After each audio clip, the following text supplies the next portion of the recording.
Good morning. Today I will discuss a chapter related to process costing. So, joint product and byproduct. The topic is joint product and byproduct, which is a part of process costing. We have already studied about process costing in the previous class, and I also provided the previous video discuss about any process costing, how it is executed.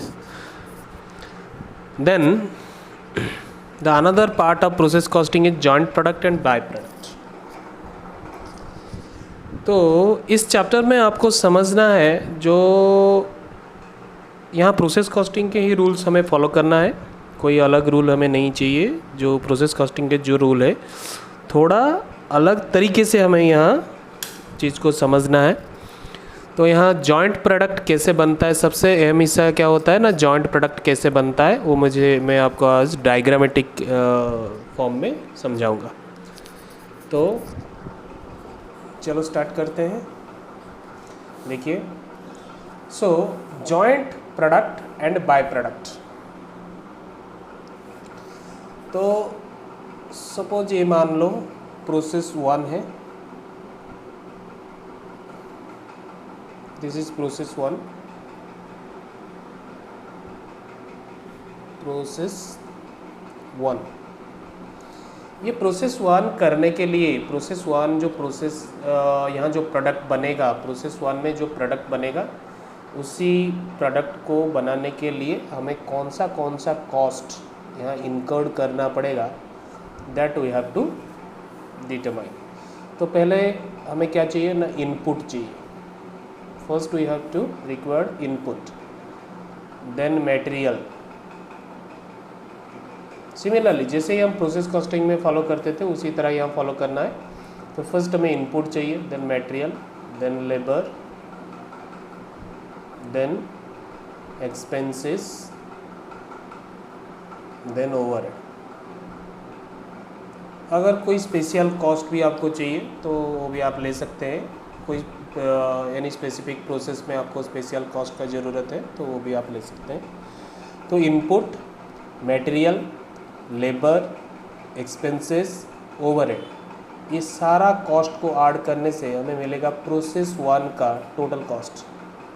Total cost of process 1 ये हमें मिल जाएगा यहाँ। मतलब ये total cost जो है, ये total cost आपको इनकर्ड कहाँ करना पड़ेगा ना, प्रोसेस 1 में। तो ये सारा कॉस्ट इनकर्ड होगा प्रोसेस 1 में। तो प्रोसेस 1 में हम जो प्रोडक्ट बना रहे हैं, मतलब इसका आउटपुट जो होगा, इस पॉइंट में जो आउटपुट आएगा उस आउटपुट का कॉस्ट ये है। This is the total cost of output at the end of process 1। Suppose मान लो प्रोसेस 1 में से हमें 2 प्रोडक्ट मिला। क्या मिला? 2 प्रोडक्ट मिला। क्या है वो ना, एक है ए, दूसरा है बी। तो प्रोसेस 1 में से हमें 2 प्रोडक्ट आउटपुट आ रहा है, जैसे कि product A and product B. मतलब ये 2 तरह का प्रोडक्ट प्रोसेस 1 में से, प्रोसेस 1 कंप्लीट हम एक इनपुट दिए थे। Only 1 input is given in process 1, but output is divided into 2 part. One is product A and another is product B. मतलब ये दोनों प्रोडक्ट जो आउटपुट आया प्रोसेस ए से, जो प्रोसेस 1 से जो 2 आउटपुट आया, एक आया आउटपुट ए एंड दूसरा आया आउटपुट बी, ये दोनों आउटपुट प्रोसेस 1 से आया है। तो मतलब ये जो टोटल कॉस्ट है, ये टोटल कॉस्ट इसके लिए भी इनकर्ड हुआ है, मतलब प्रोडक्ट ए के लिए भी इनकर्ड हुआ है, प्रोडक्ट बी के लिए भी इनकर्ड हुआ है। तो हमें अभी यहाँ क्या करना है, इस चैप्टर में सबसे अहम हिस्सा है क्या ना, जो जॉइंट कॉस्ट, मतलब ये 2 प्रोडक्ट के लिए ये इतना टोटल कॉस्ट इनकर्ड हुआ है। मतलब this cost is known as joint cost of a product A and product B. मतलब इस कॉस्ट में प्रोडक्ट ए का वैल्यू भी मिला हुआ है, प्रोडक्ट बी का वैल्यू भी मिला हुआ है। तो हमें क्या करना है, ना उसी वैल्यू को सेपरेशन करना है, अपोर्शन करना है। तो कैसे अपोर्शन करेंगे उसको समझना इस चैप्टर का सबसे बड़ा और सबसे अहम हिस्सा, यही हिस्सा यहाँ हम पढ़ेंगे, इससे और ज़्यादा कुछ नहीं है। तो ये जो कॉस्ट यहाँ इनकोड हुआ है वो कैसे किस तरीके से, किस मेथड से हम क्या करेंगे ना, प्रोडक्ट ए को चार्ज करेंगे कितना, प्रोडक्ट बी को चार्ज करेंगे कितना, क्योंकि ये टोटल कॉस्ट जो यहाँ इनकोड हुआ है वो दोनों प्रोडक्ट के लिए हुआ है। तो हमें डिटरमाइन करना है ये जॉइंट कॉस्ट जो है वो अपोर्शन किस बेसिस में होगा, वो अपोर्शन किस बेसिस में होगा, बस ये ही हमें पता लगाना है और उसी को ही फॉलो करना है और प्रॉब्लम में जो भी सोल्यूशन करना है उसी के बेसिस में से करना है। तो that is known as the apportion of joint cost व joint cost of a joint product. उसके बाद ये हुआ प्रोसेस 1। उसके बाद प्रोसेस 2 में क्या हुआ, आगे बढ़ते हैं। ये हो गया प्रोसेस 2। तो प्रोसेस 2 में हमें क्या मिला ना, प्रोसेस 2 में हम ए जो आउटपुट आया था उसको डाल दिए प्रोसेस 2 में, और बी जो आउटपुट आया था उसे डाल दिए प्रोसेस 3 में।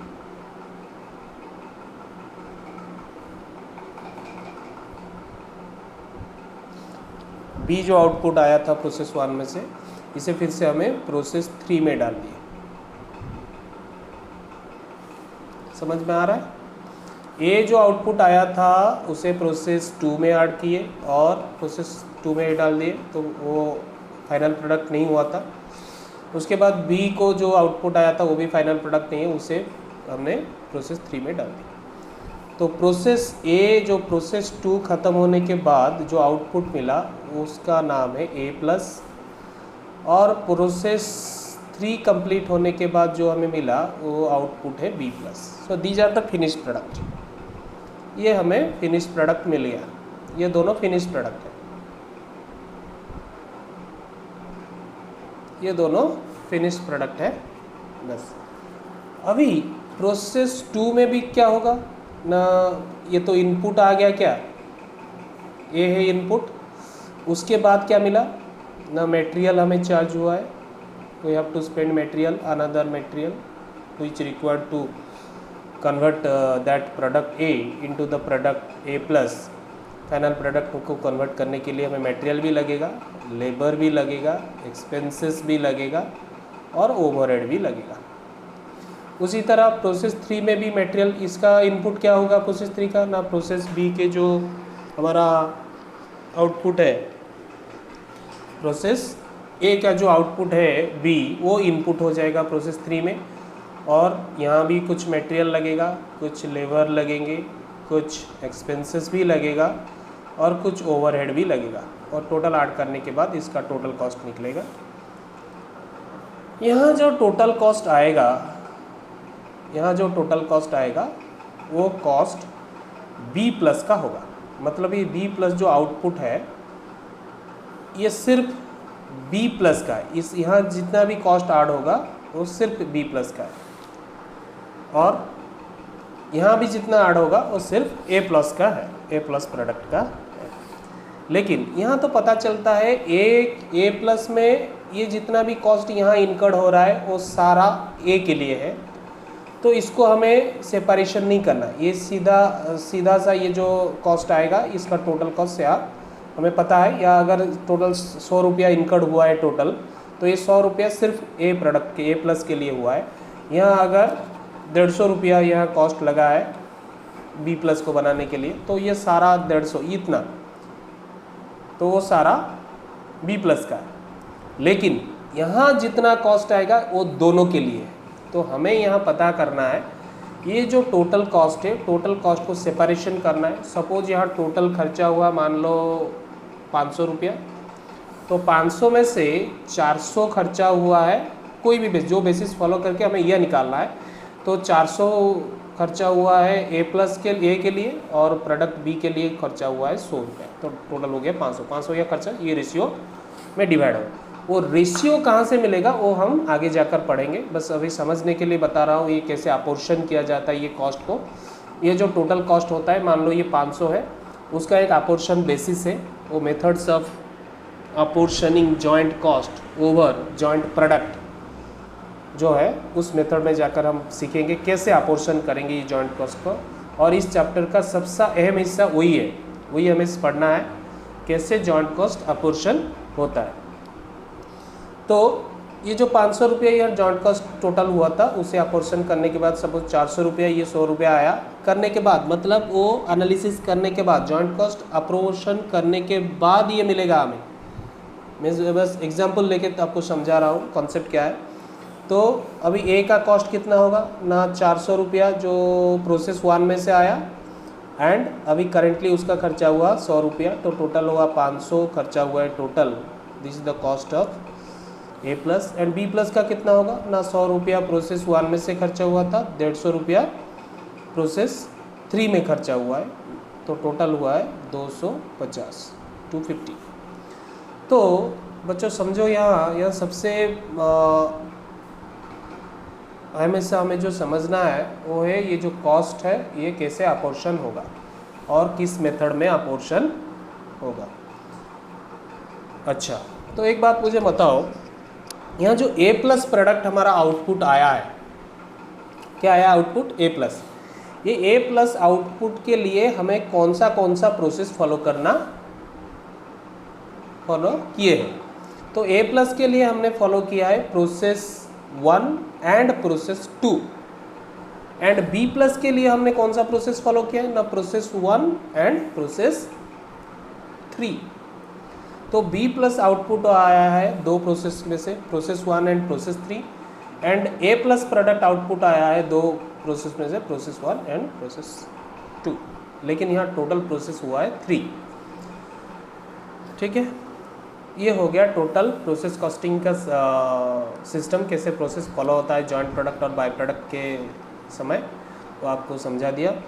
तो यहाँ बार बार मैं रिपीट कर रहा हूँ, एक चीज़ आपको ध्यान रखना चाहिए, ये जो इंडिविजुअल कॉस्ट है एक प्रोडक्ट के लिए, इसमें हमें कोई प्रॉब्लम नहीं है। जितना भी कॉस्ट ऐड होगा सिंपली उस जो प्रोडक्ट के लिए खर्चा हुआ है उसी प्रोडक्ट में ऐड कर दो। ये ए के लिए खर्चा हुआ है ए प्लस के लिए, तो ए प्लस में ऐड कर दो, इसका कॉस्ट हो गया। बी प्लस के लिए बी प्लस के लिए खर्चा हुआ है तो बी प्लस के कॉस्ट में ऐड कर दो। लेकिन यहाँ प्रोसेस 1 में जो कॉस्ट इनकर्ड हुआ था वो दोनों प्रोडक्ट के लिए हुआ था, ए एंड बी, तो इस कॉस्ट को हमें अपोर्शन करना है, इस कॉस्ट को हमें अपोर्शन कर दो। उसी अपोर्शन प्रोसीज्योर ही इस चैप्टर में सारा में अहमियत रखता है। तो आपको समझना है वो कॉस्ट को कैसे अपोर्शन करता है। वो मेथड को जाने से पहले और 2 चीज़ मैं आपको बताना चाहूँगा। कुछ टर्म्स हमको यहाँ पढ़ना है, कुछ टर्म्स आपको यहाँ याद रखना है। तो वो टर्म्स है, first, what is joint product, what is joint product, इसका मीनिंग क्या है आपको समझना है। देन नंबर 2 आपको और क्या जानना है, what is by product, by product क्या है।